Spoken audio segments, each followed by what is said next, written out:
지금 대한민국에서 자산을 가졌다는 건 국가라는 거대한 공동 소유주와 함께 사는 것과 다름없습니다. 5월 9일 이후 다주택자 양도세 중과 세율을 적용하면 지방소득세까지 합쳐 무려 82.5%입니다. 그냥 가지고 있자니 매달 생활비 쓰기도 벅찬데 꼬박꼬박 날아오는 종부세와 재산세는 또 어떻습니까? 팔지도 못하고 갖고 있기도 무서운 그야말로 퇴로 없는 절벽에 서 계신 기분일 겁니다. 그래서 오늘 우리는 감정이 아닌 철저한 계산으로 결단해야 합니다. 1편에서 증여의 기본을 다뤘다면 오늘 2편은 그야말로 실전 기술입니다. 다주택자에서 내 자산을 자녀 세대로 고스란히 옮기는 두 가지 필살기, 바로 부담부증여와 저가 양수도를 실제 10억 원 아파트 사례를 들어 아주 상세하게 비교해 드리겠습니다. 먼저 부담부증여라는 카드부터 분석해 보겠습니다. 원리는 간단합니다. 집을 줄 때 그 집에 있는 빚을 자녀가 떠안는 조건으로 주는 겁니다. 전세 보증금이나 주택담보대출이 그 빚이죠. 시세 10억 원짜리 아파트에 전세가 6억 원 들어있다고 가정해 봅시다. 이걸 그냥 증여하면 자녀는 10억 원 전체에 대해 세금을 내야 합니다. 하지만 부담부증여를 하면 집값 10억에서 전세금 6억을 뺀 나머지 4억 원에 대해서만 자녀가 증여세를 냅니다. 성인 자녀 공제 5천만 원을 빼면 3억 5천만 원이 기준이 되는데 이때 자녀가 내야 할 증여세는 대략 6천만 원 정도가 나옵니다. 10억을 그냥 줄 때 증여세가 2억 원이 넘는 것과 비교하면 엄청난 절세죠. 하지만 여기서 부모님이 내야 할 세금이 따로 있습니다. 자녀가 떠안은 빈 6억 원은 국가가, 부모가 자식에게 6억 원 어치를 팔았다라고 봐서 부모님께 양도소득세를 매깁니다. 자, 여기서 집중하셔야 합니다. 만약 부모님이 다주택자라서 양도세 중과를 맞는다면 이 6억에 대한 양도세가 꽤 클 수 있습니다. 자칫하면 배보다 배꼽이 더 커질 수도 있다는 뜻이죠. 하지만 반대로 이 아파트가 부모님의 비과세 요건을 갖춘 주택이거나 장기 보유 특별공제를 많이 받을 수 있는 상황이라면 어떨까요? 부모님의 양도세는 몇백만 원 수준으로 뚝 떨어집니다. 결과적으로 자녀의 증여세 6천만 원과 부모님의 소량의 양도세만으로 10억짜리 집을 넘기게 되는 겁니다. 그런데 여기서 한 가지 더 고민할 것이 있습니다. 바로 자녀의 빚 상환 능력입니다. 국세청은 바보가 아닙니다.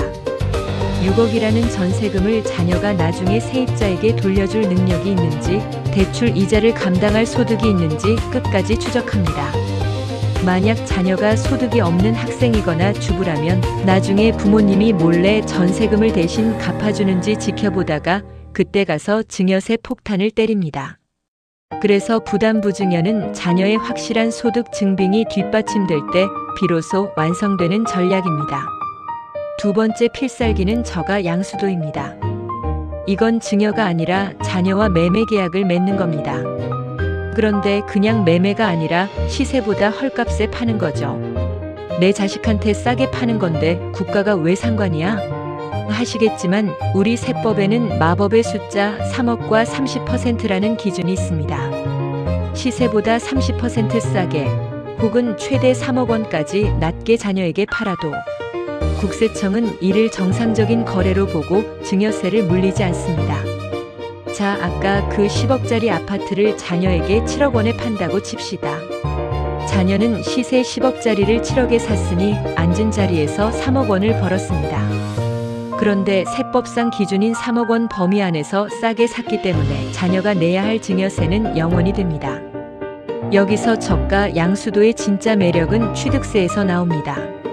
증여로 집을 받으면 무주택 자녀라도 취득세율이 상황에 따라 높게 잡힐 수 있지만 매매로 사면 6억 초과 9억 이하 구간이라 일반 매매 취득세율이 약 1%에서 3%이 적용됩니다.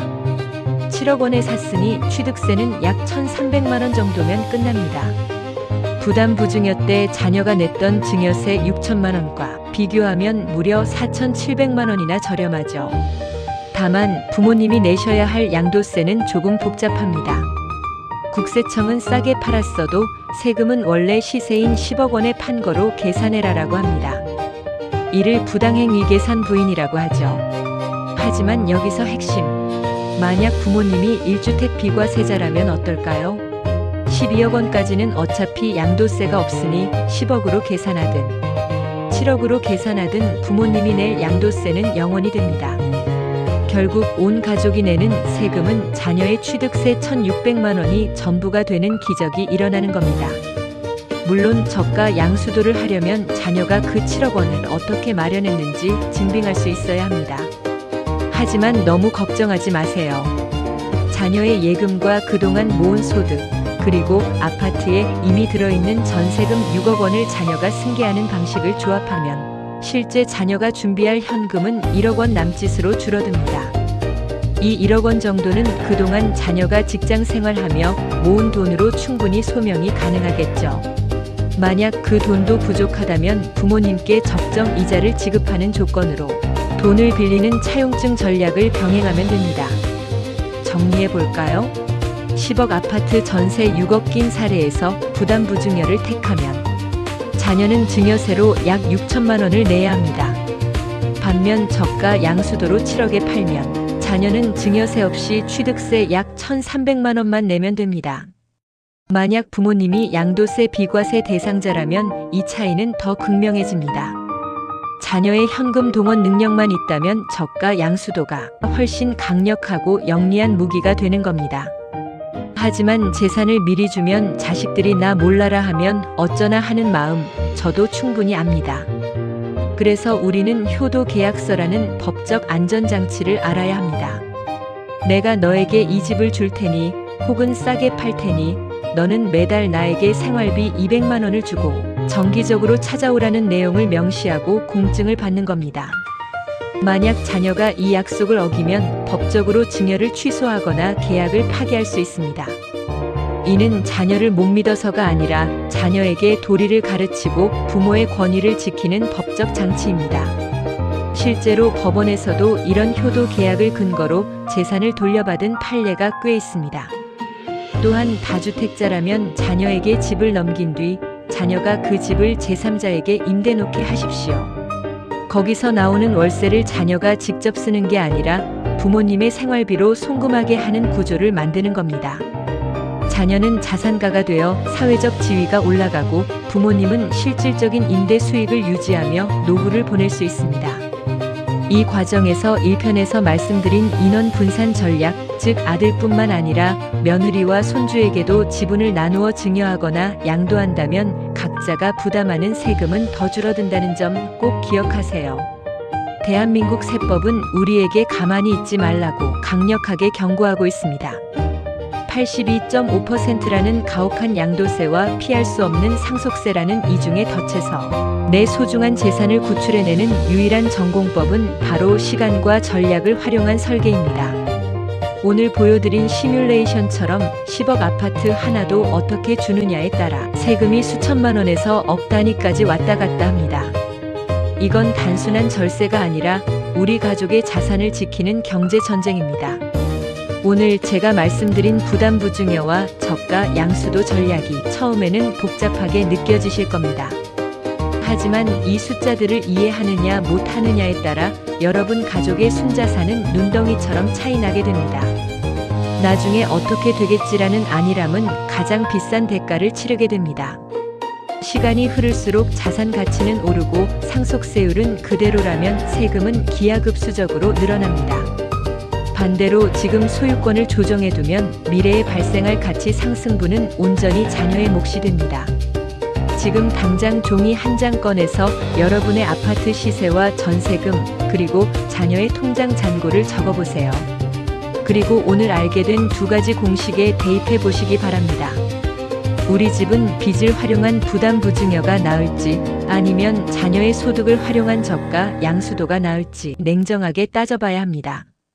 상담 비용 몇십만 원 아끼려다 자녀들에게 수억 원의 세금을 물려주지 마십시오. 결론적으로 증여는 가혹한 세금 체제 속에서 내 자산을 지키고 자녀의 미래를 설계하는 가장 능동적이고 합리적인 선택입니다. 다주택자 양도세 중과를 피해 부담부증여와 저가양수도라는 구명보트의 재산을 나누어 자녀라는 안전한 항구로 옮기십시오. 상속은 언젠가 닥칠 사고와 같지만 증여는 우리가 주도적으로 그려나가는 가족 경제의 지도입니다. 82.5%라는 세금 절벽 앞에서 내 피땀 어린 재산을 허무하게 날리지 마십시오. 오늘 내용이 여러분의 깊은 고민에 시원한 해답이 되었기를 바랍니다.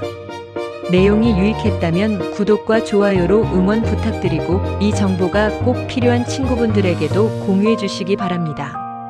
감사합니다.